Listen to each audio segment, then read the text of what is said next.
Welcome back to the deep dive. Today, we're getting into something that our sources claim is the single most critical skill you can build. That's right.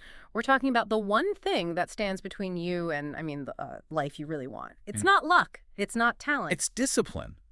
And our mission today is to, really unpack how mastering it can reshape everything, your mind, body, money, your whole destiny, really. This huge claim. So let's nail down the foundation first. What are we actually talking about when we say discipline? Because I think a lot of people confuse it with, say, motivation. They absolutely do. And what's so great about the sources we've looked at is they cut through all that noise. The core definition is actually super simple. Okay, Discipline is just showing up when you don't feel like it. that's it. That is it. It's the conscious choice to control your actions instead of letting your impulses, your emotions, or, just what's convenient control you. That distinction is everything. Controlling choices versus being controlled, because that leads right to the biggest failure point, doesn't it? The one that trips almost everyone up. Oh, yeah. Self-negotiation. That's the killer. Self-negotiation. People don't fail because they lack a goal. They fail because the second it gets hard, they start a debate in their own head. They wait for motivation to strike. I'll do it tomorrow. It's too cold today. That kind of thing. Exactly. You're letting life happen to you instead of grabbing the wheel. You're being tossed around by the waves instead of being the captain. Okay, so let's dive into where that leads. We've identified 10 critical discipline problems and the quiet consequences that just sabotage your potential. We can probably group the first few under, let's call them internal mindset flaws. Okay, sounds good. So problem number 1, waiting for motivation. Only acting when you feel that spark. And the consequence there is that your progress becomes, completely inconsistent. If you only work on your dream when you feel inspired, that dream just stagnates. You stop and start, you lose all momentum. You lose all momentum. It's exhausting. And you never get that compounding effect. Oh wait, shouldn't you feel good about what you're doing? Isn't that important for sticking with it long term? It is, of course it is. But the feeling follows the action, not the other way around. Ah, okay. The sources are really clear on this. Relying on feeling is, it's fatal to progress. You have to decide to paddle out regardless of the weather. That makes sense. That leads right into the second problem, which is maybe a bit deeper. Lack of identity. Yes. Not seeing yourself as the person who already does the thing you want to do. This one is so critical. The consequence of not having that identity is, weak habits, low confidence, endless indecision. Yes, so. Because if you haven't decided, I am a runner, then the moment it gets tough, you just revert back to your old identity. The little voice says, see, guess I'm just not a runner. Your behavior is always trying to match your self-image. So if the image is weak, the discipline just collapses. Precisely. Okay, let's shift gears a bit. Let's talk about more systemic flaws, structural problems. Right. And the big one here is problem 3.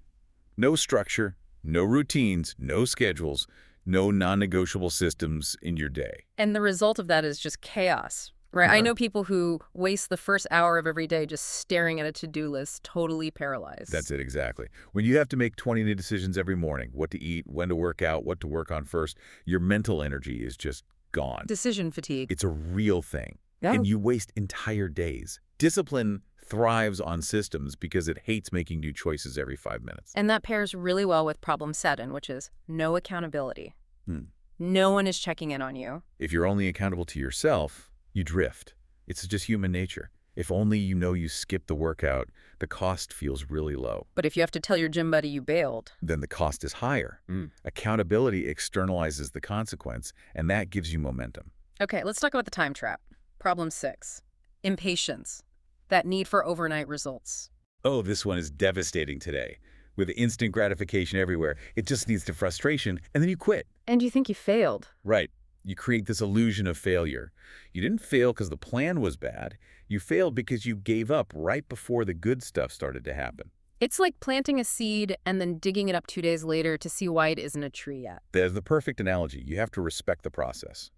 Okay, now let that into what I call the external and resistance flaws, the stuff that's coming at you from the outside. And problem 4 is the big one here. Constant distractions.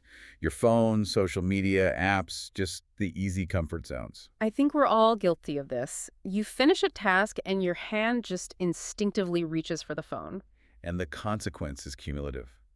A shorter attention span, half-finished projects, and just wasted potential. If you can't focus for 90 minutes straight, you really can't build anything meaningful.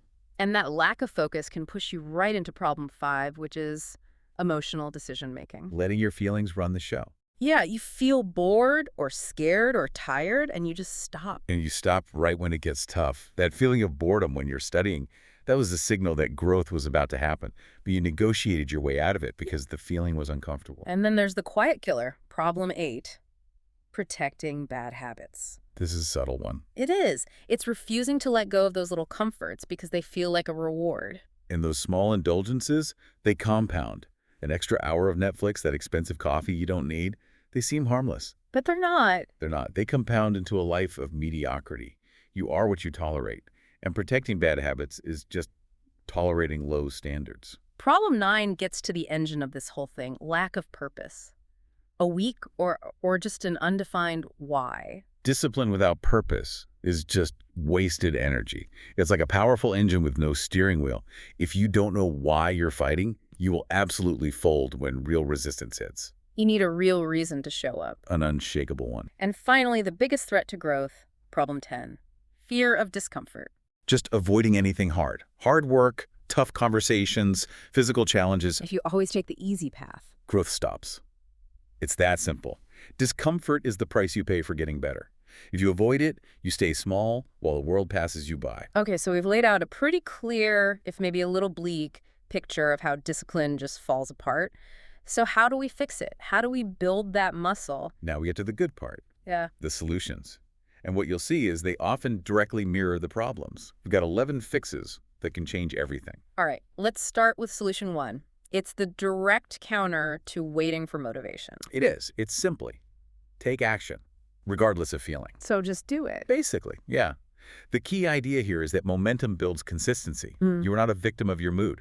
Just focus on the first 5 minutes of the task. Just start. Just start, even if it's messy. Once you start moving, the emotional buy-in almost always follows. Okay, so if lack of identity was problem 2, then solution 2 has to be define your identity. Yes, and you have to do it with declarative language. One of the sources suggests this really powerful internal statement. I am disciplined. I do what others avoid. I am disciplined. I do what others avoid. Say that to yourself when the alarm goes off. Yeah. By adopting the identity first, the actions that follow feel less like a struggle and more like, well, just being you. But hold on, isn't that just a self-help affirmation? Does saying I am disciplined actually work when I'm exhausted at 5 p.m.? It works because it changes your internal story. When you state that, your brain starts looking for proof. So when you face that choice gym or couch, your brain sees the conflict. It says, hang on, a disciplined person goes to the gym. You're using your own psychology to your advantage. Exactly. You're harnessing internal congruence. Yeah. It's way more powerful than just willpower. I see that. Okay, to fix the chaos of problem 3, solution 3 is to build a daily system. Routines and rituals are the secret weapon here.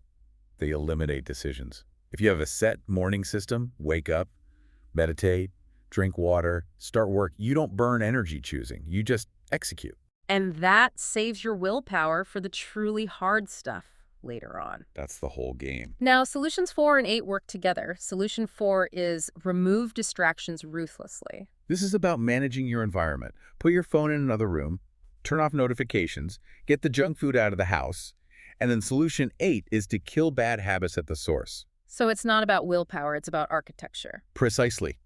Don't fight the temptation, remove it. Can you give me a concrete example of that? Killing a habit at the source. Sure. If you're always checking social media when you should be working, the trigger isn't boredom. It's the phone sitting right there on your desk. Okay. You kill the habit by moving the phone to a charging station in the kitchen. You remove the trigger. You starve the pattern. I like that. Starve the pattern. Yeah. Okay, let's get to the emotional side. Solution 5. Master emotional control. This is all about perseverance. The rule is, act first, feel later. Your feelings are just feedback, they're not commands. Because they're data, not a directive. Perfect way to put it. You acknowledge the feeling. I feel resistance. And then you act in spite of it. And to counter impatience, problem 6, the solution is, of course, respect the process. You have to remember that real progress comes from, frankly, boring repetition, not from these short, heroic bursts. It's about showing up consistently, day after day. The results are basically a mathematical certainty if you just stick with it. And we know purpose is the driver, so solution 9 has to be Connect to a higher purpose. You need that emotional rocket fuel. If your why is shallow, you'll quit. But if your goal is tied to serving others, to your legacy, to providing for your family, So that's what gets you through the tough days. that transforms discipline from a chore into a willing sacrifice. And paired with that is solution 10. Embrace discomfort. You have to actively seek it out. A hard workout, a difficult conversation, a challenging book, instead of a passive movie. Because growth is forged in hardship. You cannot build mental toughness without voluntary stress. It's impossible. And to deal with drifting, solution 7. Build accountability. Find that external reinforcement, a mentor, a partner, a system that tracks your actions. Accountability just means someone else cares enough to notice if you don't show up. It provides that external friction you need. Exactly. Okay, so we fixed the mindset, the systems, the environment. We saved the ultimate hack for last. Walk us through solution 11, the alter ego discipline switch. Right. This is the mastery hack. It's for that moment of weakness. When you're tempted to quit, when that negotiation starts in your head, you ask yourself one powerful question. What's the question? You ask, what would the disciplined, successful version of me do right now? So it's like instantaneous role-playing. You're Yeah. overriding your current self with your ideal self. Exactly. You literally step into that identity. The person you want to become is already disciplined. So you just act as them right now, in this moment. Yeah. You act as that alter ego until the behavior becomes your reality. That bypasses all the slow, incremental change. It's an instant identity shift. It's the ultimate mental trick for overcoming weakness in the moment. Wow. So what this all comes down to, really, is that discipline isn't a punishment. It's a power. It's the power you wield to turn dreams into reality. And the most important thing, if you're listening right now, is the timeline. Don't wait for Monday. Don't wait until the first of the month. Start today. Wow. Now, in the next 5 minutes. Your reality today is just a reflection of yesterday's choices. Your future is going to be determined by the choice you make right now. And if we can leave you with one final thought, it's to reflect on that alter ego switch. If you start acting today, right now, as that disciplined version of yourself, how quickly can you close the gap between where you are and where you want to be? Your greatness is waiting. Discipline is the key. That's your deep dive into the master skill.